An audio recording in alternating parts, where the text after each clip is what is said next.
अस्सलामु अलैकुम वरहमतुल्लाहि वबरकातुहू। कैसे हैं आप लोग? उम्मीद है खैरियत से होंगे। पिछले टर्न पर हम लोगों ने देखा था इलेक्ट्रिसिटी के बारे में, सारी चीज़ें पढ़ी थी और लास्ट में हम लोगों ने जाकर heating effect of the electric current देखा था हम लोग, है ना। तो देखिए जनरली क्या बात होती है कि जो करंट की वजह से तीन तरह से इफेक्ट पैदा होते हैं। एक तो केमिकल इफेक्ट हो जाता है अपना, दूसरा हो जाता है हीटिंग इफेक्ट। केमिकल इफेक्ट जो है हम लोग फिर ट्वेल्थ क्लास में पढ़ते हैं, जब क्या बोलते हैं, यहाँ नाइन्थ क्लास में भी सॉरी है, गैल्वेनाइजेशन वगैरह जो है, सारी इलेक्ट्रोप्लेटिंग वगैरह, ये सारा केमिकल केमिकल इफेक्ट्स है इलेक्ट्रिक करंट का। कि इलेक्ट्रिक करंट की वजह से जो केमिकल के अंदर जो चेंजिंग आ रही है, जो इफेक्ट दिखा रहा है वो। और फिर उसके बाद हीटिंग इफेक्ट हमने पिछले चैप्टर में देखा है। यहां पर क्या देखेंगे हम लोग कि इलेक्ट्रिक करंट की वजह से जो है मैग्नेटिक इफेक्ट इलेक्ट्रिक करंट की वजह से, मतलब चार्ज की वजह से, कि चार्ज के मोशन की वजह से, है ना। अच्छा, तो मैं और एक और बात यहाँ पे बताते चलूँ आपको कि यहाँ पर जो हम लोग पढ़ेंगे ना कॉन्सेप्ट, तो यहाँ पर जो जो भी मैग्नेट की बात हो रही है इस चैप्टर में, भले 10th लेवल पर, तो ये जो है सब का सब एक मतलब टेम्पोररी मैग्नेट पे हम लोग बात कर रहे होंगे, क्योंकि परमानेंट मैग्नेट की बात आएगी ही नहीं यहाँ पर। थोड़ी थोड़ी जो बार मैग्नेट के बारे में दिया हुआ है उसको थोड़ा सा जानेंगे। बाकी जो है, क्योंकि इलेक्ट्रिक करंट की वजह से जो है हमको हमारे पास कोई मैग्नेट बन रहा है, दैट्स वाई वो जो मैग्नेट बन रहा है वो टेम्पोररी ही बन रहा है। तो ये सारी चीज़ें हैं। खैर, आज जो है हम लोग पढ़ेंगे क्या क्या, इस चीज़ को थोड़ा डिस्कस करते हैं पहले, ठीक है। तो मैग्नेटिक इफेक्ट में जो है हम लोग सबसे पहले ऑरस्टेड का जो है एक्सपेरिमेंट देखेंगे, ठीक है। ऑरस्टेड का एक्सपेरिमेंट देखेंगे, ऑरस्टेड एक्सपेरिमेंट, ठीक बात है। दूसरी चीज जो है अपने पास कि आज हम लोग मैग्नेटिक फील्ड के बारे में पढ़ेंगे। मैग्नेटिक फील्ड के बारे में, सॉरी इसको मैं पूरा लिख दूं, मैग्नेटिक फील्ड के बारे में, मैग्नेटिक फील्ड। और ये मैग्नेटिक फील्ड जो हम लोग करंट कैरिंग वायर की वजह से पढ़ेंगे। Current carrying wire, straight wire की वजह से पढ़ेंगे हम लोग, ठीक है, straight wire.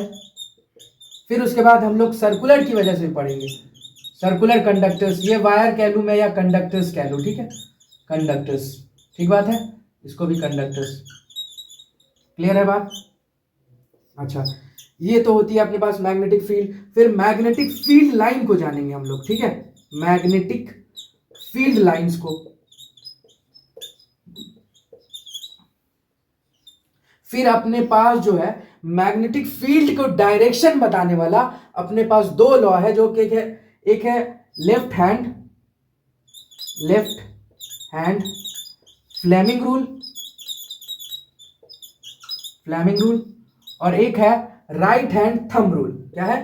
Right hand thumb rule, right hand thumb rule. अच्छा, ये जो है इसमें हम लोग मैग्नेटिक फील्ड का डायरेक्शन निकालने को सीखेंगे। इसमें मैग्नेटिक फोर्स के डायरेक्शंस को जनरली देखना होगा कि मोशन किधर कर रहा है, तो उस चीजों को लेके इसको भी और इसको भी, दोनों को थोड़ा आसान लफ्जों में समझने की कोशिश करेंगे। फिर जो है आखिरी में अपने पास कुछ जो है कुछ एप्लियंसेस है, जैसे कि फ्यूज वायर के बारे में कॉन्सेप्ट है। और फिर उसके बाद आखिरी में कुछ क्या बोलते हैं, अपने पास एसी और डीसी का कुछ कंपैरिजन है। और फिर उसके बाद आखिरी में वही शॉर्ट सर्किटिंग और ओवरलोडिंग की वजह से जो फ्यूज वायर को जो हम इस्तेमाल कर रहे हैं उसकी बातें हैं। तो यही सारी बातें हैं जो आज हम लोग देखेंगे ओवरऑल। तो खैर पहले इसको नोट कीजिए आप, फिर हम आगे बढ़ते हैं अपने टॉपिक के साथ। हाँ, तो अब ओवरऑल वो सारे टॉपिक थे अपने। अब जो है हम लोग पढ़ने शुरू कर रहे हैं। तो सबसे पहले मैं अगर आपको एक बात बता दूं कि सर, जो मैग्नेटिक फील्ड प्रोड्यूस होगा, जो मैग्नेटिक इफेक्ट आ रहा है इलेक्ट्रिक करंट की वजह से, वो मूविंग चार्ज की वजह से, मतलब आप समझ रहे हैं, मूविंग चार्ज कह रहा हूं मैं। मूविंग चार्ज, जब चार्ज मूव कर रहा होगा तभी जाके मैग्नेटिक फील्ड प्रोड्यूस होगा। बात क्लियर हो रही है कि मतलब कि जब, मतलब कोई भी अगर कोई एक वायर है उसके अंदर करंट दौड़ना चाहिए, जब करंट उसमें फ्लो हो रहा है मतलब कि उसमें चार्ज फ्लो हो रहा है, तो तभी जाके कहीं पर मैग्नेटिक फील्ड प्रोड्यूस हो पाएगा। मतलब कि अगर सर कोई चार्ज रेस्ट पर है, कोई चार्ज रेस्ट पर है, ये वाली कंडीशन अभी आप लोग को नहीं पढ़ाई जाती है, मगर अगर मान लीजिए कि मैं कुछ समझाने की कोशिश करूं कि अगर कोई चार्ज रेस्ट पर है तो उसमें जो है मैग्नेटिक फील्ड अपना प्रोड्यूस नहीं होगा सर। अच्छा, नहीं होगा, क्यों नहीं होगा? क्योंकि ये जो कंडीशन है यही कंडीशन कहलाती है इलेक्ट्रोस्टैटिक कंडीशन। यहां पर इलेक्ट्रोस्टैटिक फोर्स का कॉन्सेप्ट आता है। यहां पर जो हमारा जो आएगा, यहां पर जो मैग्नेटिक फील्ड प्रोड्यूस होगा वो मैग्नेटिक फोर्स की वजह से, है ना। तो ये जो इलेक्ट्रोस्टैटिक, आप बात समझ रहे हैं कि रेस्ट चार्ज होगा तो सर वहां पे मैग्नेटिक फील्ड प्रोड्यूस नहीं होगा। मैग्नेटिक फील्ड प्रोड्यूस होने के लिए सबसे पहली क्राइटेरिया यही कि चार्ज का मूव होना है जरूरी। अब चार्ज का मूव होने से खाली ये मतलब नहीं कि चार्ज मूव कर रहा है, चार्ज कब मूव करता है, जब करंट पैदा होता है। मतलब कि अगर मान लीजिए कि मैंने यही बात करी थी ना कि अगर पॉजिटिव इधर मूव कर रहा है तो सर करंट भी इधर ही मूव करेगा, अगर नेगेटिव इधर मूव कर रहा है तो सर करंट इधर की तरफ मूव करेगा। तो दोनों कंडीशन में क्या है कि चार्ज मूव कर रहा है, चार्ज की वजह से, पॉजिटिव चार्ज और नेगेटिव चार्ज दोनों की वजह से करंट प्रोड्यूस हो रहा है। तो मतलब अगर मैं कह दूं कि ओवरऑल मान लीजिए कि ये मेरे पास एक वायर है जिसमें करंट फ्लो हो रहा है, मतलब कि उसमें चार्ज मूव कर रहा है। तो जहां पर करंट फॉलो हो रहा है, जहां पर करंट फॉलो हो रहा है वहां पर चार्ज मूव कर रहा है, तो वहां पर मैग्नेटिक फील्ड प्रोड्यूस होगा। कुछ ऐसे कंसेंट्रिकली प्रोड्यूस होता है मैग्नेटिक फील्ड। जब स्ट्रेट वायर का हम लोग पढ़ रहे होंगे तो वो चीज क्लियर करेंगे। खैर मेरी ये पहली कुछ बातें मुझे समझानी थी। खैर अब देखिए, मैं जो हूं जा रहा हूं आपको सबसे इंपॉर्टेंट जो मैंने कहा था कि ऑरेस्टेड जो साइंटिस्ट थे उनके एक्सपेरिमेंट को डिस्कस करने। ठीक है, सबसे पहली बात बताता चलूं मैं कि इन्होंने क्या किया कि इन्होंने रिलेशन दिया, रिलेशंस बताया, relations between magnetism and electricity. पहली बात ये क्लियर होती है सर इनके एक्सपेरिमेंट में क्या था ऐसा कि इन्होंने ये प्रूफ बात करी कि there is a relation between the magnetism and the electricity and this is called as electromagnetism।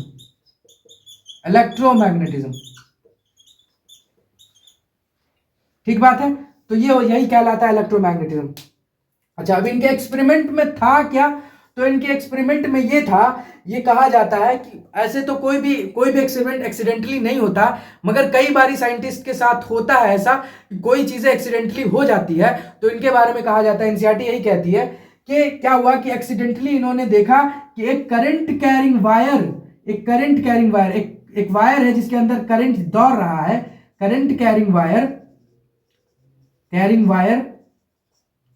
के पास अगर एक निडल रखा हुआ था, एक कंपास निडल रखा हुआ था, कंपास जिसको डायरेक्शन डिफ्लेक्ट करता है, तो कंपास रखा हुआ था, उसमें डिफ्लेक्शन देखा उन्होंने।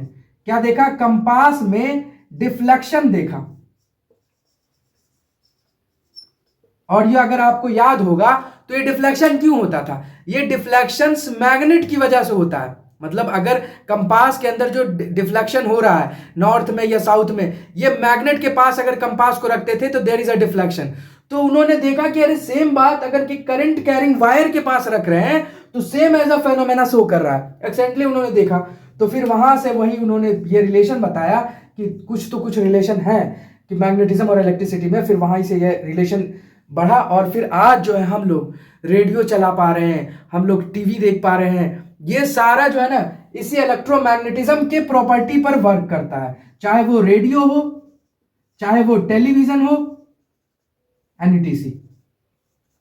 ठीक है, तो खैर ये बात थी ओवरऑल अपने ऑरेस्टेड के एक्सपेरिमेंट के बारे में। अब हम लोग आगे बढ़ेंगे, पहले इस बात को आप नोट कीजिए और इस चीजों को थोड़ा समझिए। हाँ, तो ये हमने देखी ऑरेस्टेड का एक्सपेरिमेंट देखा हमने। अब देखिए आगे, मैं अब आगे बढ़ने से पहले थोड़ा सा चर्चा मैग्नेट पे करना चाहूंगा। ठीक है, तो मैग्नेट पे चर्चा ये होगी कि आप जानते हैं कि जो मैग्नेट का अपोजिट पोल है, मतलब अगर मैं नॉर्थ और नॉर्थ की बात करूं, ठीक है, अगर कोई मैग्नेट है, अगर मैं इस मैग्नेट की बात कर रहा हूं, कोई बाहर मैग्नेट, एक है इसका नॉर्थ साइड और एक है इसका साउथ साइड। तो अगर नॉर्थ को करीब लाते हैं तो क्या होता है, रिपेल करता है। ठीक है, अगर नॉर्थ और साउथ, जैसे कि चार्ज में होता है ना कि अगर पॉजिटिव नेगेटिव है तो अट्रैक्ट करेगा और पॉजिटिव है तो रिपेल करेगा, सेम एज इसमें भी वही चीजें हैं। नॉर्थ और साउथ को एक बार लाया हमने तो ये अट्रैक्ट करता है, वही प्रॉपर्टीज है, जस्ट लाइक सेम ही है। दूसरी बात, इसका जो नॉर्थ और साउथ सेकिंग पोल है, नॉर्थ की तरफ जिधर जा रहा है नॉर्थ सेकिंग पोल,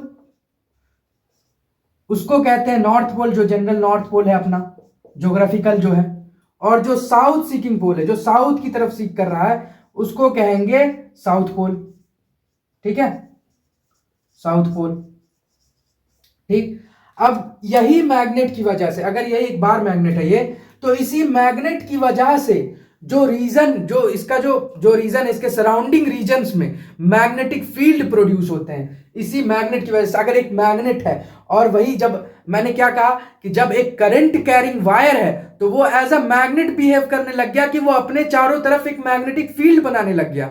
जैसा कि एक मैग्नेट का बिहेवियर होता है कि वो अपने सराउंडिंग में क्या होता है कि अगर मैं बार मैग्नेट की बात कर रहा हूं तो वो क्या करता है कि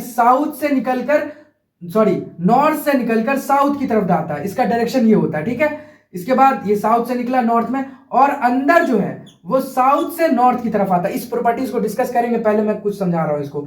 तो खैर, तो क्या है कि सर नॉर्थ से निकल रहा है और साउथ की तरफ आ रहा है। तो ये ओवरऑल अपने पास मैग्नेट की बात है। अब हम आगे देखते हैं कि मैग्नेटिक फील्ड क्या होता है, पहले आप इसको नोट कीजिए। हाँ, तो अब हम लोग क्या बात कर लेते हैं, हमने कहा कि मैग्नेट के बारे में कुछ बातें देख ली। अब हम लोग जान लेते हैं कि मैग्नेटिक फील्ड के बारे में, what is a magnetic field.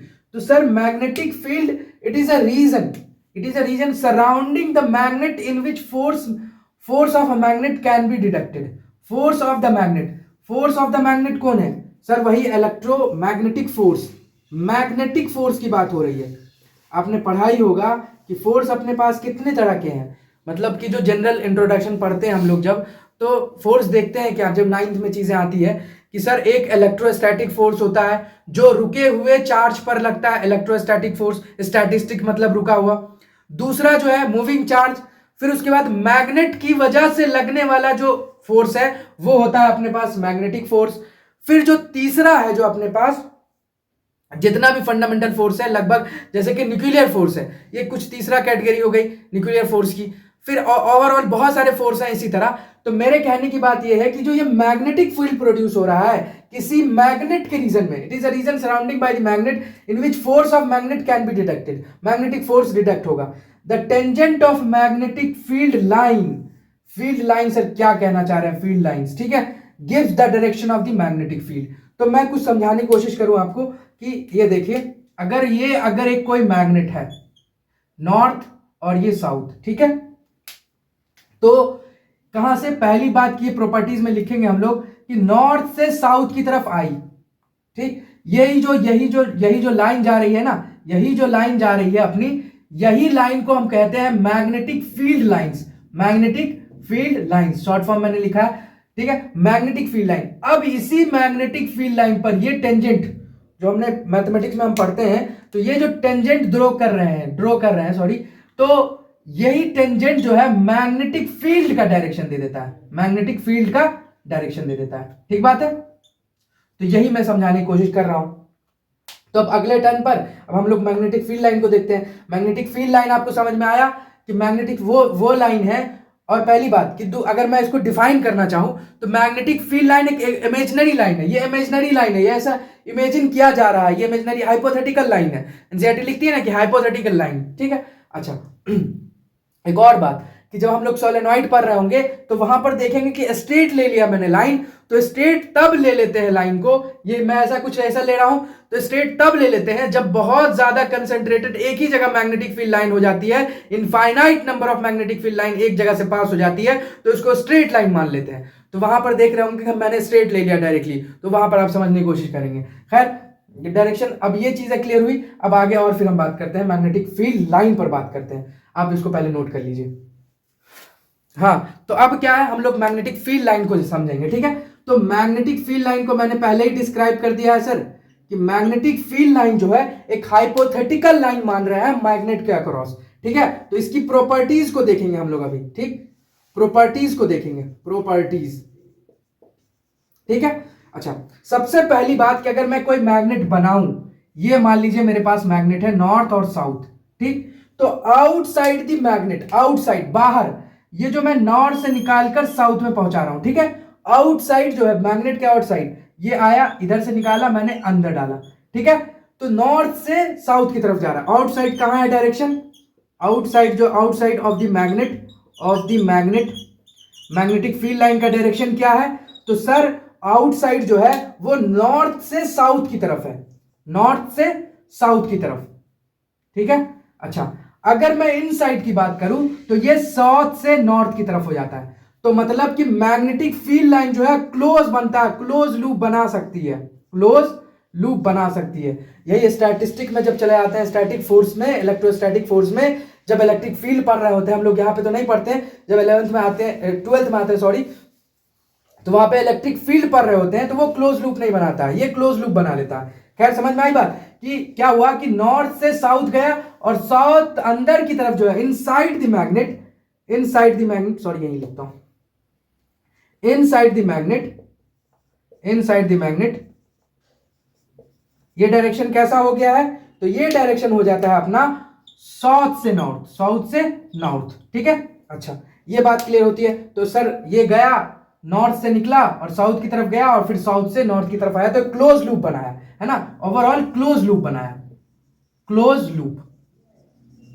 एक और बात यहां पर जानने की ये है कि सर जो मैग्नेटिक फील्ड की जो जो स्ट्रेंथ होगा मैग्नेटिक फील्ड की, क्योंकि मैग्नेटिक फील्ड लाइन ही मैग्नेटिक फील्ड बताता है, मैग्नेटिक फील्ड लाइन पर अगर टेंजेंट ड्रॉ करते हैं तो यही तो बताता है अपना मैग्नेटिक फील्ड को, ठीक है।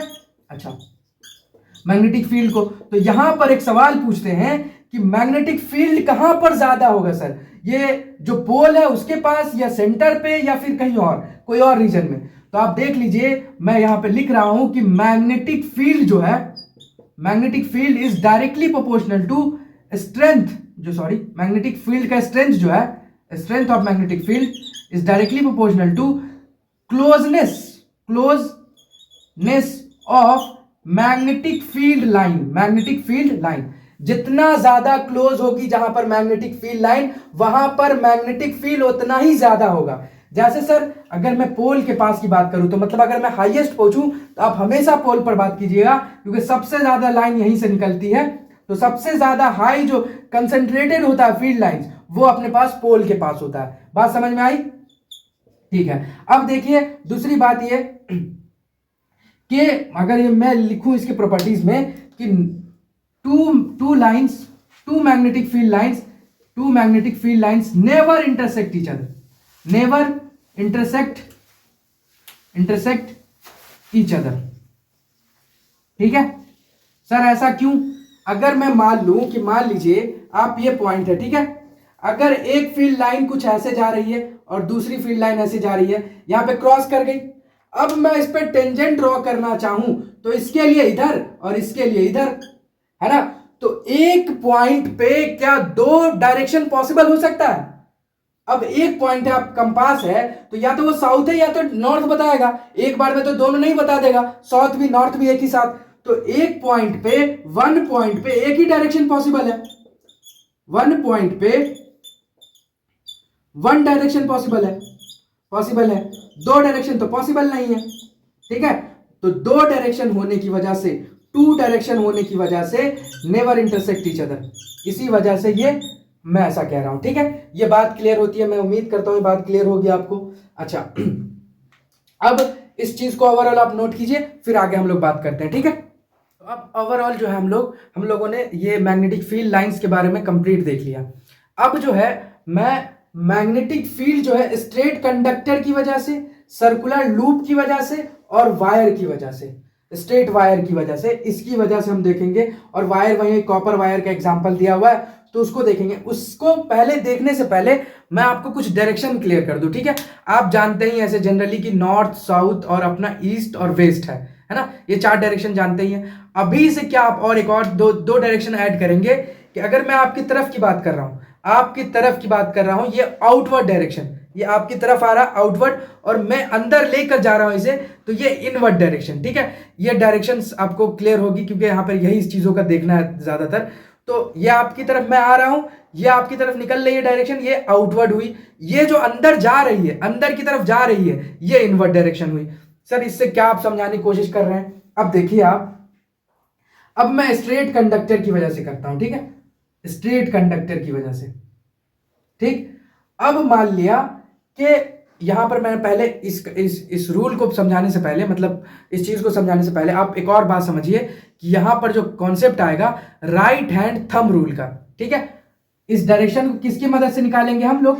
Right hand thumb rule, thumb rule, इसको मैक्सवेल्स का रूल भी कहते हैं, क्रुक्स लॉ ऑफ मैक्सवेल, ठीक है, राइट हैंड थंब रूल।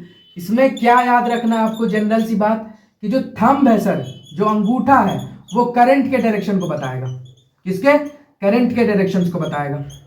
और जो फोर फिंगर है अपनी, फोर फिंगर वो बताएगी सर अपना मैग्नेटिक फील्ड के डायरेक्शंस को। किसके?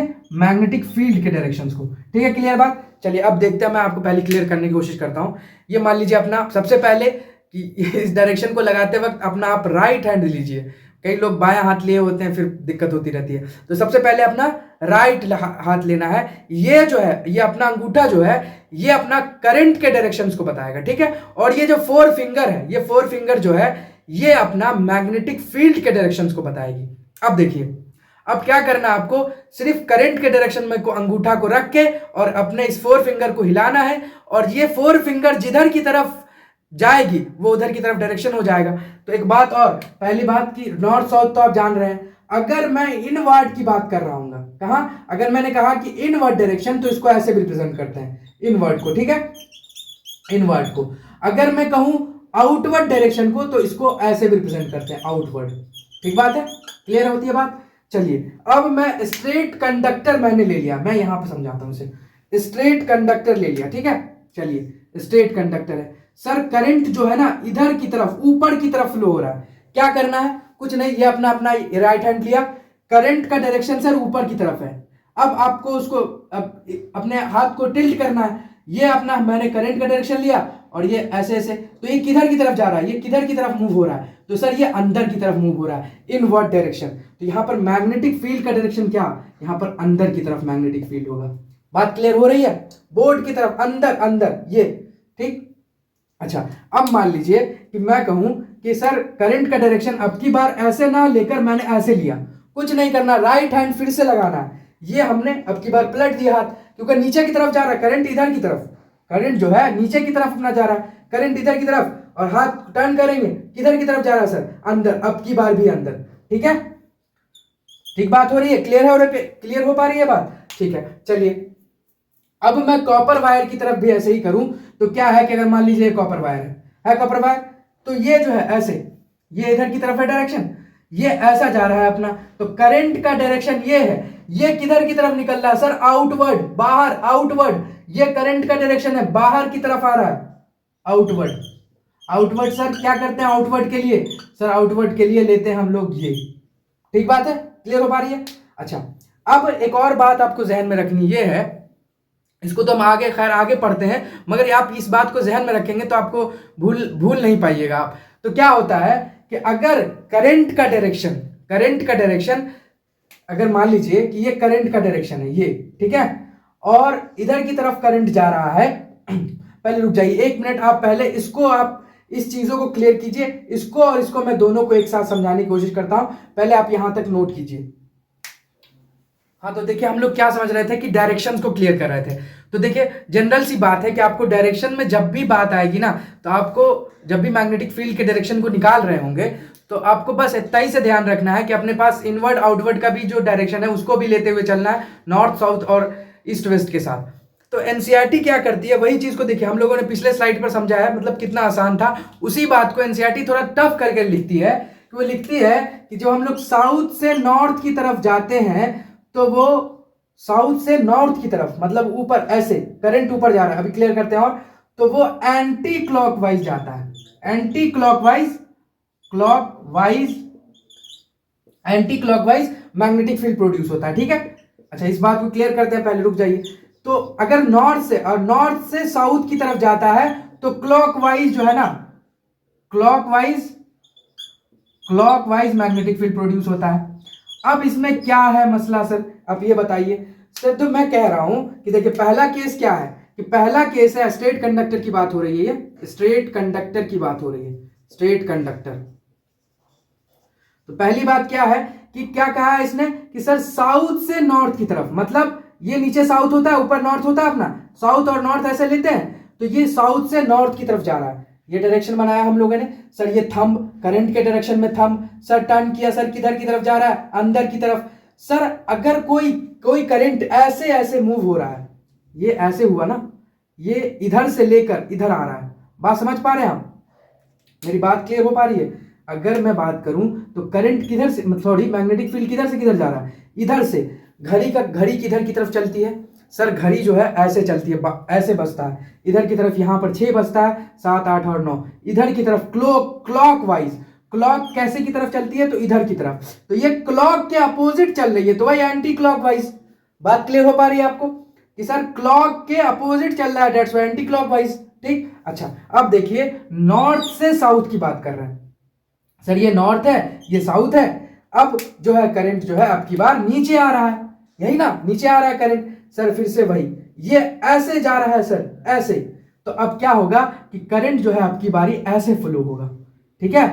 जा तो रहा है इधर से भी अंदर और इधर से बाहर निकल रहा है। देखिए इधर से जा रहा था अंदर, जा रहा था इधर साइड से, और इधर साइड से बाहर की तरफ निकल रहा है, निकल रहा है ऐसा अंदर गया और ये बाहर निकल रहा है ना, निकल रहा है कि नहीं, आउटवर्ड। इधर इनवर्ड और इधर आउटवर्ड। अब की बारी भी क्या हुआ है, गया तो है अंदर से ही, बाहर से निकला है इधर से आउटवर्ड, ठीक है। अच्छा ये बात ज्यादा कंफ्यूज नहीं करनी है कि नॉर्थ से साउथ की तरफ डायरेक्शन आ रहा है। तो ये देखिए अब इधर यहां पर 6 बजता है, 6, 7, 8, तो क्लॉक के डायरेक्शन में है ना, तो दैट्स वाई क्लॉकवाइज। बात क्लियर होती है? मुझे यहां पे लगता है क्लियर हो रही बात है। तो अब यही बात थी, ये थोड़ी सी कंफ्यूजिंग।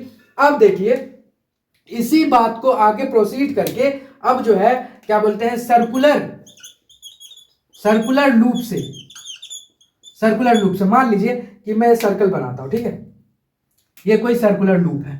तो सर्कुलर लूप का हर एक पॉइंट जो है वो स्ट्रेट कंडक्टर की तरह बिहेव करने लगता है। मतलब सर वही केस फिर से कि सर एक पॉइंट को पकड़ा, ये स्ट्रेट कंडक्टर हो गया सर, ये कंडक्टर है, ये ऐसे हाथ रखा हमने इधर की तरफ करंट, तो सर ऐसे की तरफ अंदर की तरफ जा रहा है इलेक्ट्रिक फील्ड, इसमें यहां पर अंदर की तरफ जा रहा है और निकल किधर से रहा है सर, तो ये अंदर की तरफ गया और बाहर से इधर साइड से निकला बाहर। ठीक बात है, समझ पा रहे हैं आप? इधर से अंदर गया और ये बाहर निकला। तो बस उसी बात को रखना है यार, राइट हैंड थंब रूल को याद रखना है और इतनी सी बात क्लियर रखनी है कि सर ये जो करंट का डायरेक्शन है, बस करंट के डायरेक्शन को थंब में रखना है, बाकी इसको टर्न करना है और देखना है किधर की तरफ जा रहा है, बस हम वहां से डायरेक्शन आराम से निकाल सकते हैं। सर्कुलर लूप में क्या है एक बात कि सर उसका हर एक पॉइंट जो है स्ट्रेट कंडक्टर की तरह बिहेव करने लगता है। ठीक है बात, ये बात समझ में आती है? अच्छा एक और बात ये लिखता है एनसीईआरटी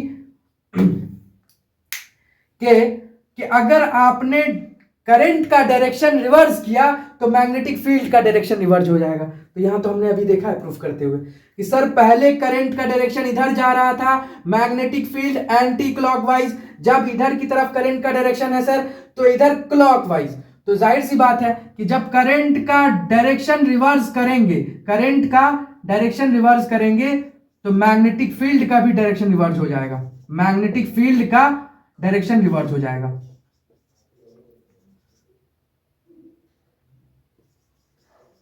मैग्नेटिक फील्ड का भी डायरेक्शन रिवर्स हो जाएगा।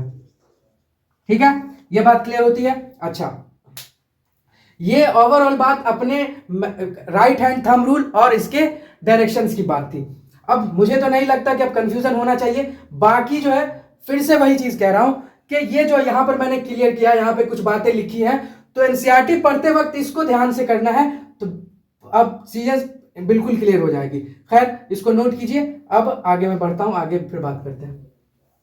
हाँ तो अब सर मतलब सर्कुलर लूप की बातें समझ में आ गई कि सर्कुलर लूप में कैसे डायरेक्शन निकालेंगे सर, उसके पॉइंट्स को देखेंगे और उसके पॉइंट्स को स्ट्रेट कंडक्टर की तरफ मानेंगे और जैसे हमने राइट हैंड थंब रूल लगाया है वैसे ही लगा लेंगे।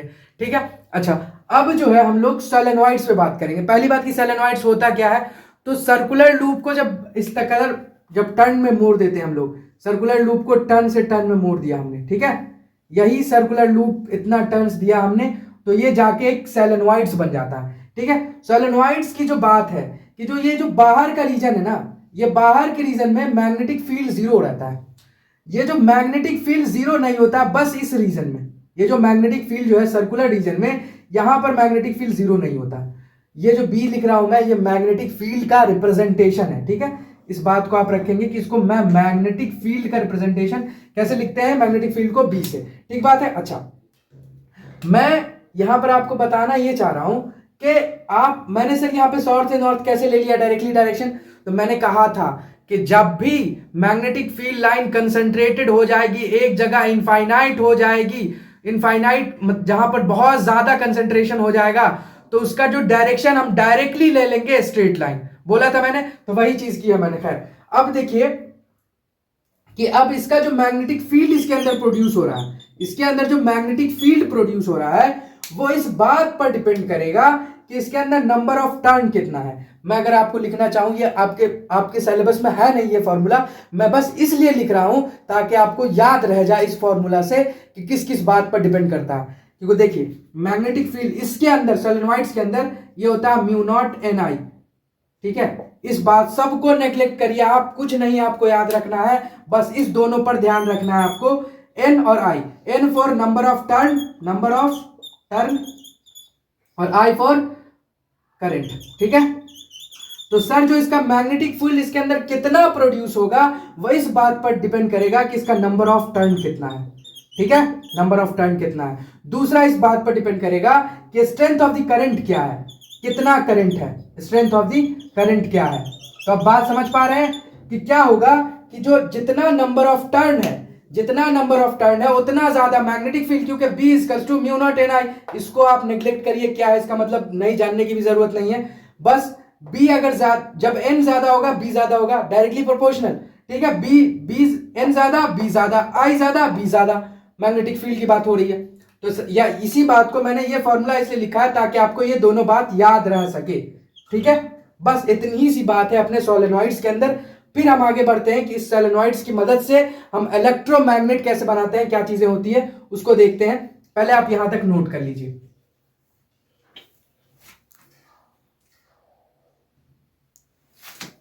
हाँ, तो क्या कह रहा था मैं कि इलेक्ट्रोमैग्नेट की बात करें तो जो इसके अंदर इस सोलेनोइड्स के अंदर जो स्ट्रॉन्ग मैग्नेटिक फील्ड बन रहा है, जो स्ट्रॉन्ग मैग्नेटिक फील्ड की वजह से इस सोलेनोइड्स के अंदर जो स्ट्रॉन्ग मैग्नेटिक फील्ड होने की वजह से क्या करते हैं हम, कोई भी मैग्नेटिक मटेरियल को मैग्नेटाइज करते हैं। क्या करते हैं, इसकी मदद से कोई भी मैग्नेटिक मटेरियल को मैग्नेटाइज करते हैं। मैग्नेटिक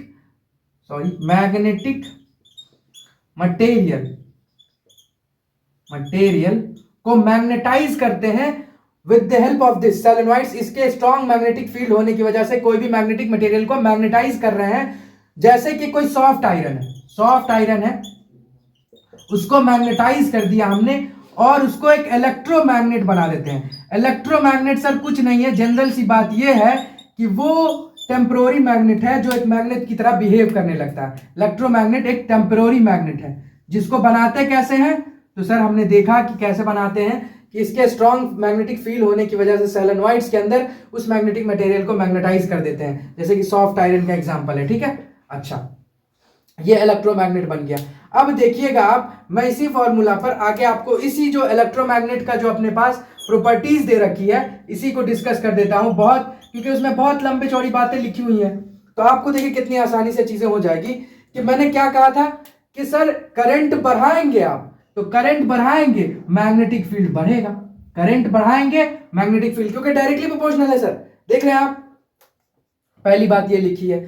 दूसरी बात ये कहते हैं कि मैग्नेटिक फील्ड डिक्रीज हो जाएगा अगर लेंथ आप बढ़ाते हैं। सर ये लेंथ की बात कहां से करने लग गया, तो सर लेंथ की जो बात आती है तो ये यहीं से आती है, जो ये एन है ना, नंबर ऑफ टर्न, इसको ऐसे भी लिखते हैं N/L, ठीक है। तो ये होता है जनरली, जो मैं कह रहा था ना कि सिर्फ आपको याद रखना इससे कनेक्ट करके, तो ये होता है मेनली जो इसका नंबर ऑफ टर्न निकलता है यहां से निकलता है। ये n की वैल्यू ये होती है N/L, तो ये L जो है इसके इनवर्सली प्रोपोर्शनल है। तो सर जब इसको बढ़ाएंगे मतलब मैग्नेटिक फील्ड घटेगा।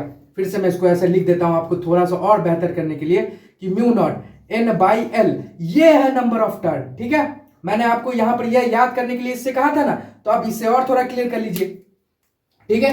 तो ये है नंबर ऑफ टर्न, तो B is directly proportional to N, B is inversely proportional to L। तो सर इसको बढ़ाएंगे तो ये घटेगा, मैग्नेटिक फील्ड घटा, इसको बढ़ाया तो ये घट गया, इसको बढ़ाया तो ये बढ़ गया। नंबर ऑफ टर्न बढ़ाएंगे मैग्नेटिक फील्ड बढ़ेगा, लेंथ बढ़ाया मैग्नेटिक फील्ड डिक्रीज कर गया, और फिर करंट जब बढ़ाया तो मैग्नेटिक फील्ड इंक्रीज कर गया।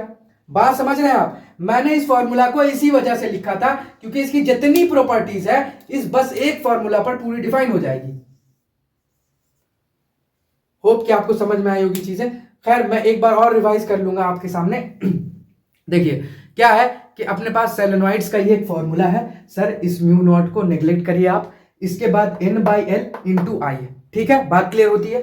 सर सोलेनॉइड्स हमने देख लिया कि क्या होता है कि सर्कुलर लूप को जब हम टर्न में बहुत सारे टर्न में लपेट देते हैं तो एक सोलेनॉइड बनता है, और ये डायरेक्शन लिया क्योंकि एक बहुत सारे मैग्नेटिक फील्ड है तो इसीलिए डायरेक्टली स्ट्रेट लाइन ले लिया, ठीक है, ये भी बात क्लियर होती है। इस बीच में यहीं पर मैग्नेटिक फील्ड होगा, और ये स्ट्रॉन्ग मैग्नेटिक फील्ड की वजह से क्या होगा कि वो मैग्नेटाइज कर सकेगा कोई भी मैग्नेटिक मटेरियल को, ठीक है, जैसे कि सॉफ्ट आयरन को, और इलेक्ट्रोमैग्नेट बना देगा। इलेक्ट्रोमैग्नेट क्या है? तो इलेक्ट्रोमैग्नेट जो है एक टेम्पररी मैग्नेट है, एक टेम्पररी मैग्नेट है, ठीक है। अब उसी टेम्पररी मैग्नेट की हम प्रॉपर्टीज को डिफाइन कर रहे हैं कि सोलेनॉइड्स की वजह से क्या प्रॉपर्टीज होगी, तो हमने देखा कि वो फॉर्मूला है। तो अब मैग्नेटिक फील्ड क्या है? इंक्रीज कर रहा है, कब? जब करंट को बढ़ा रहे हैं, देख रहे हैं सर, वहां पे करंट को बढ़ाएंगे तो मैग्नेटिक फील्ड बढ़ जाएगा। तो बस वही चीज है कि मैग्नेटिक फील्ड घटेगा कब? जब लेंथ को बढ़ाएंगे, क्योंकि इनवर्सली प्रोपोर्शनल होता है, कोई भी इनवर्स होती है चीजें तो उसको बढ़ाते हैं तो सामने वाली चीजें घटती है, बस। तो वही चीज है, नंबर ऑफ टर्न तो आप समझ ही गए, मैंने उसको बताया था कि इससे याद रखेंगे तो, और मैंने आगे उसे खोल दिया ताकि और बेहतर हो गया आपके लिए, ठीक है, बात क्लियर हुई। खैर आपको इसको याद रखेंगे। अब जो है हम लोग आगे बढ़ते हैं, जब तक इसको नोट कीजिए आप।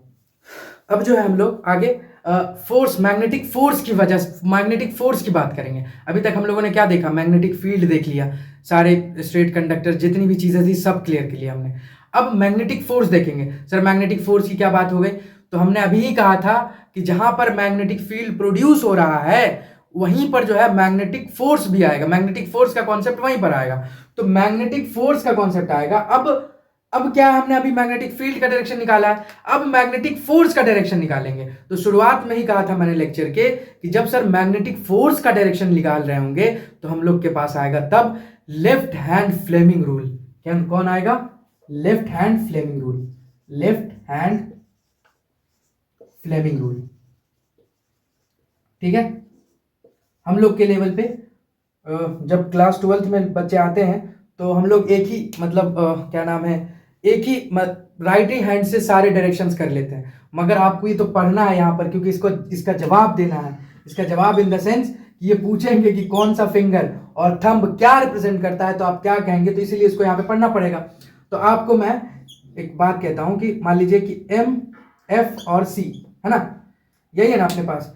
एक है कि मोशन का डायरेक्शन, मतलब मोशन का मतलब फोर्स है ना, मोशन का मतलब फोर्स, कि उसका मोशन किधर है, और इसका F का मतलब फील्ड है ना, फील्ड, और C का मतलब करंट, ठीक है, ठीक बात है। अच्छा अब देखिए आप सबसे ज्यादा सबसे पहले कौन आती है? अम्मी, फिर उसके बाद अब्बा, फिर हम चाइल्ड, है ना। तो मदर, फादर एंड चाइल्ड। तो सबसे पहले अम्मा, फिर अब्बा, फिर उसके बाद चाइल्ड। तो दिस इज, ये जो थंब है, ये थंब किसको रिप्रेजेंट करेगा? ये करेगा फोर्स, मोशंस के, ठीक है। इसको मदर फादर से याद कर लीजिएगा आप। सबसे पहले अम्मा, फिर अब्बा, फादर, फिर उसके बाद लास्ट में चाइल्ड। तो इसको मैंने इसलिए लिखा है ऐसे क्योंकि इससे आपको फिंगर याद रहेगी कि सबसे पहले कौन? थंब। तो थंब जो है सर वो फोर्स के डायरेक्शंस को बताएगा। क्या? थंब जो है सर फोर्स के डायरेक्शंस को। फिर उसके बाद फील्ड जो है, फील्ड, ये फोर फिंगर बताएगा, एफ से फोर फिंगर, फोर फिंगर, ठीक है। और ये करंट जो है सबसे लास्ट में, और करंट सबसे लास्ट में, तो ये अपना कौन सा फिंगर है? ये मिडिल फिंगर, ठीक है, मिडिल फिंगर, मिडिल फिंगर। तो आपको बात क्लियर हो पा रही होगी शायद। फिर से एक बार देख लीजिए कि हम क्या कह रहे हैं। फ्लेमिंग लेफ्ट हैंड रूल में क्या है कि सबसे पहले लेफ्ट हैंड लेना है। यही तो सबसे बड़ी दिक्कत होती है डायरेक्शन निकालते वक्त कि हम हाथ ही नहीं डिसाइड कर पाते हैं। तो सबसे पहले आपको लेफ्ट हैंड निकालना है। लेफ्ट हैंड में सर सबसे पहले मैंने ये बताया कि एम से मदर, एम से मोशन, और मोशन जो है फोर्स से मैंने रिलेट किया। तो सबसे पहले जो थंब है, फोर्स का डायरेक्शन थंब रिप्रेजेंट करेगा। फिर उसके बाद फादर, फादर से फोर फिंगर, और फोर फिंगर से फील्ड। तो फील्ड जो है फोर फिंगर, ये फोर फिंगर जो है ये रिप्रेजेंट करेगी। फिर उसके बाद सबसे लास्ट में कहा मैंने चाइल्ड, तो चाइल्ड जो है करंट को रिप्रेजेंट करेगा, और करंट जो है मिडिल फिंगर से रिप्रेजेंट होगी। ठीक है, ये बात क्लियर होती है कि हम ऐसे रखेंगे, ये अपने पास ये ऐसे कुछ डायरेक्शंस होगा। ठीक, ये बात क्लियर होती है। चलिए अब देखिए, अब मैं आपको एक क्वेश्चंस करके दिखाता हूं कि कैसे क्या करना है। अब मान लीजिए मैंने कहा कि क्या कहा आपसे कि जो है सर ईस्ट की तरफ अपना मैग्नेटिक फील्ड का डायरेक्शन दिया हुआ है, ठीक है, और हमने दिया हुआ है करंट का डायरेक्शन, आउटवर्ड। कहाँ दिया हुआ है? आउटवर्ड। तो सर आप हमको बताइए कि मैग्नेटिक फोर्स का डायरेक्शन क्या होगा? मैग्नेटिक फोर्स का डायरेक्शन क्या होगा? अब देखिए आउटवर्ड की बात तो हो ही गई है सर, ये जो है ये आउटवर्ड की तरफ है, मिडिल फिंगर, क्योंकि करंट की डायरेक्शन बोला आउटवर्ड है, ये सर आउटवर्ड मेरी तरफ, सॉरी सॉरी सॉरी, ये आपकी तरफ, ये आउटवर्ड, ठीक है, आपकी तरफ आउटवर्ड, ये ईस्ट के डायरेक्शन में, किधर? ये ईस्ट के डायरेक्शन, मैग्नेटिक फील्ड इससे होता है फोर फिंगर से, मैग्नेटिक फील्ड ईस्ट के डायरेक्शन में, ये आउटवर्ड, ये आप लोग की तरफ आउटवर्ड, ठीक बात है, ये ईस्ट की डायरेक्शन में। सर कहां जा रहा है ये? एफ, ऊपर की तरफ, अपवर्ड, ठीक है, मैग्नेटिक फोर्स किधर? अपवर्ड, ठीक बात है। ये आपकी तरफ था आउटवर्ड, ये डायरेक्शन आउटवर्ड था आपकी तरफ, ठीक। इसको अपवर्ड को क्या कह सकते हैं? इधर की तरफ जो जा रहा है ऊपर, इधर क्या लेते हैं हम लोग, जो बोर्ड पे अगर हम लेंगे, बोर्ड के अगर हम रिप्रेजेंट करेंगे कि अगर हम इधर ईस्ट ले रहे हैं तो इधर क्या लेते हैं? नॉर्थ, तो इसको नॉर्थ भी कह सकते हैं। जनरल जो मेन है चीजें हैं कि अगर अपवर्ड लिख रही है तो अपवर्ड जाएंगे आप, ठीक है, नॉर्थ साउथ में होगा तो फिर बात होगी।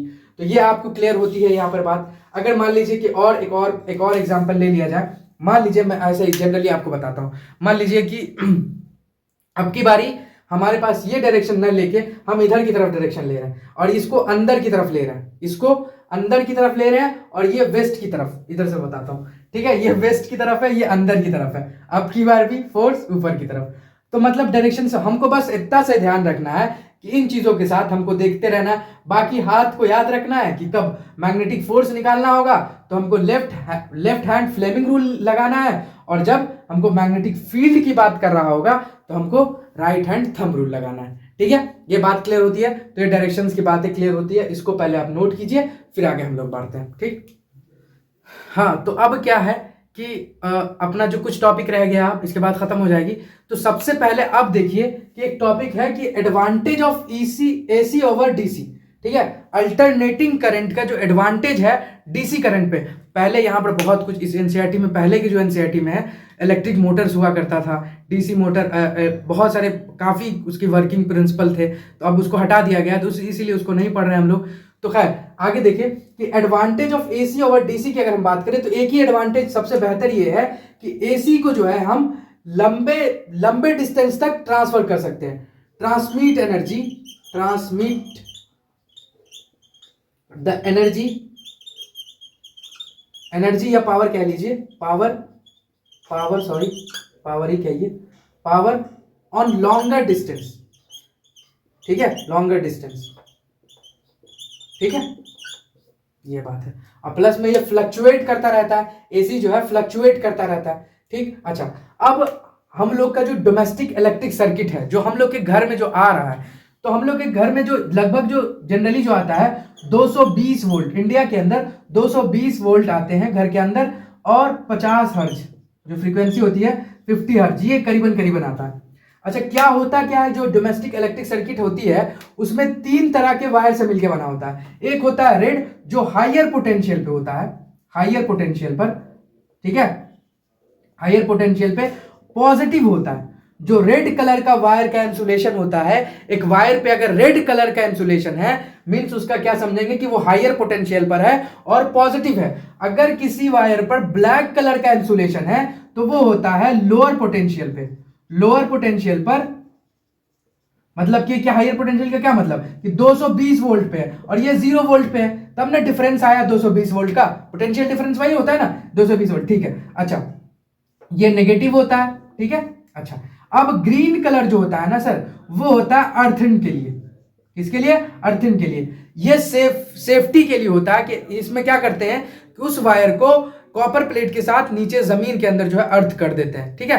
तो ये वायर होता है अपना सेफ्टी के लिए, ठीक। तो ये होता है अपना डोमेस्टिक इलेक्ट्रिक सर्किट। अब इसमें जो बात नोट करने की ये है कि अपना जो डोमेस्टिक इलेक्ट्रिक सर्किट है 220 वोल्ट आ रहा है। अब इसमें जो भी अप्लायंस लगाते हैं हम, जो भी अप्लायंस लगा रहे हैं तो उसको हम लगाएंगे पैरेलल में, ताकि फ्यूज होने का कोई मसला ना हो, और सबका स्विच अलग अलग होगा, ठीक है, स्विच अलग होना भी इंपॉर्टेंट है। अच्छा, पैरेलल में किस लिए लगा रहे हैं सर? अगर सीरीज में लगा रहे होते, हम लोगों ने इलेक्ट्रिसिटी में ही पढ़ा था कि अगर मान लीजिए 2 अप्लायंस को सीरीज में लगा दिया, अगर मान लीजिए कि एक ही अप्लायंस को लगाया सीरीज में, अगर उस सीरीज का एक भी रेसिस्टर खराब हो गया सर, पूरी सर्किट तबाह हो बर्बाद। तो इसीलिए सर्किट की हिफाजत के लिए और सर्किट ना खराब हो, अगर कोई रेजिस्टेंस खराब भी हो गया तो उसको पैरेलल में लगाते हैं ताकि दूसरी जगह से डायरेक्शन। और दूसरी बात क्या थी कि हर एप्लियंस की एक अपनी कैपेबिलिटी है कि हमको इतना ही वोल्टेज चाहिए सर। अब मान लीजिए कि आप कोई मतलब किसी को आप 20 वोल्ट चाहिए, आप उसको 100 वोल्ट दे रहे हैं तो वो नहीं झेल पाएगा। तो उसको भी ये भी चीज का ख्याल रखता है कि जितना जिसको है, जितनी की जरूरत है उतना उसको दे देता है। तो डेट्स व्हाई हम पैरेलल में लगाते हैं। तो डोमेस्टिक का ये भी बात है। और दूसरी बात कि स्विच भी अलग अलग होना चाहिए सबका, स्विच ऑफ और ऑन का। ठीक है, ठीक बात है, ठीक बात है, यही चीज है। अब जो है आखिरी में जो है, पहले इसको नोट कीजिए, हम तो वो दोनों बात आखिरी में डिस्कस कर लेते हैं, पहले इसको नोट करिए। हाँ, तो अब आप अपना आखिरी पढ़ाओ, ये आखिरी बात रह गई है। तो अब दो कंडीशन हो सकता है डोमेस्टिक सर्किट्स के अंदर कि अब दो कंडीशन पेश आ जाए। एक है शॉर्ट सर्किटिंग शॉर्ट सर्किट हो जाए, एक है ओवरलोडिंग। शॉर्ट सर्किट किसकी वजह से हो सकता है सर? तो due to the fault in appliances of two wire, दो वायर के एप्लियंस के फॉल्ट की वजह से हो सकता है एप्लियंस के अंदर शॉर्ट सर्किट हो जाए। अब शॉर्ट सर्किट होगा, क्या होगा? तो ऑफर जीरो रेसिस्टेंस जो है जीरो की तरफ चला जाएगा, मतलब रेसिस्टेंस नेग्लिजिबल। जब रेसिस्टेंस लो होगा, याद आ रहा होगा आपको heating effect of the current से कि जब रेसिस्टेंट लो सर तो करंट ज्यादा मतलब कि heating effect of the current ज्यादा, हीट ज्यादा मतलब स्पार्क पैदा होगा, और स्पार्क पैदा होगा तो एप्लियंस को डैमेज कर देगा। तो that is the short circuit overall. ठीक बात है, क्लियर होती है बात आपको? फिर से कि अगर जब रेसिस्टेंस कम हो रहा है, रेसिस्टेंट नेग्लिजिबल हो रहा है, करंट बढ़ रहा है, तो करंट का क्या फॉर्मूला होता, सॉरी हीटिंग इफेक्ट में हीट का क्या फॉर्मूला होता था? I square R into T. तो जब करंट बढ़ेगा सर तो हीट भी प्रोड्यूस बढ़ेगा, और जब हीट प्रोड्यूस बढ़ेगा तो क्या होगा? स्पार्क हो जाएगा, स्पार्क होगा उसमें, तो वो डैमेज हो जाएगा वो एप्लियंसेस। तो ये ऐसे शॉर्ट सर्किटिंग होती है। ठीक है, अब ओवरलोडिंग दूसरा केस है कि उस सर्किट में ओवरलोडिंग हो जाएगी। कैसे?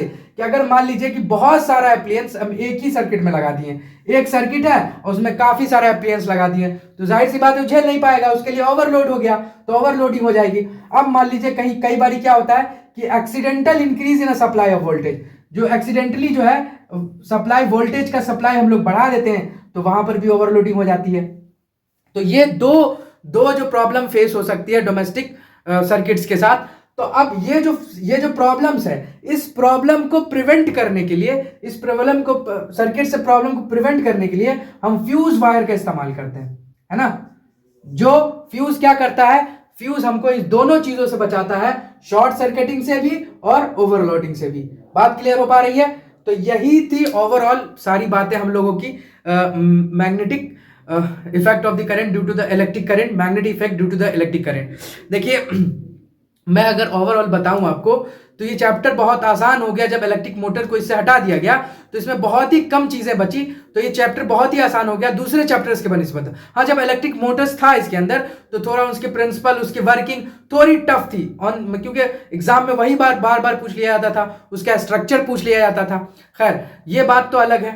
अब देखिए मैं अगर आपको डायरेक्टली वे में, अगर मैं एक समझिए 2 मिनट में आपको समराइज करना चाहूं मैं, तो मैं कह सकता हूं कि सबसे पहले जो है आपको मैग्नेटिक इफेक्ट क्यों हो रहा था, क्यों इलेक्ट्रिक करंट की वजह से। मैंने क्या कहा था कि इलेक्ट्रिक करंट की वजह से, कोई भी चार्ज के मूव होने की वजह से अपने पास 3 कंडीशंस बयां हो रही है। सबसे पहले केमिकल इफेक्ट है इलेक्ट्रिक करंट की वजह से, फिर उसके बाद हीटिंग इफेक्ट भी है, फिर उसके बाद मैग्नेटिक इफेक्ट तो हमने यहां पर देखा ही है।